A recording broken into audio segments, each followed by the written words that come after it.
ইরানের আকাশে ঘন মেঘ, ঝরছে অদ্ভুত কালো বৃষ্টি।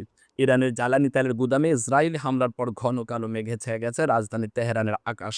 আজ রোববার সকালে ঘুম থেকে উঠে শহরটির প্রায় ১ কোটি মানুষ দেখতে পাচ্ছেন আকাশ থেকে ঝরছে অদ্ভুত কালো বৃষ্টি। রাজধানী তেহরান থেকে মার্কিন সম্প্রচার মাধ্যম সিএনএনের প্রতিনিধি ফ্রেন্ড প্লিটোজেন এমন পরিস্থিতির বর্ণনা দিয়েছেন। প্লিটোজেন বলেন, আপনারা দেখতে পাচ্ছেন এই বৃষ্টি পানি আসলে কালো, মনে হচ্ছে এটি তেল সিক্ত বা মিশ্রিত। রয়টার্সের এক ভিডিওতে তেহরানের শাহরান তেল শোধনাগার থেকে আগুনের শিখা ও ধোঁয়া কুণ্ডলী পাকিয়ে ওপরে উঠতে দেখা গেছে। প্লিটোজেন আরও বলেন, হামলার পর আজ সকালে ইরানের রাজধানী আমন তেল মিশ্রিত বৃষ্টি ঝরছে।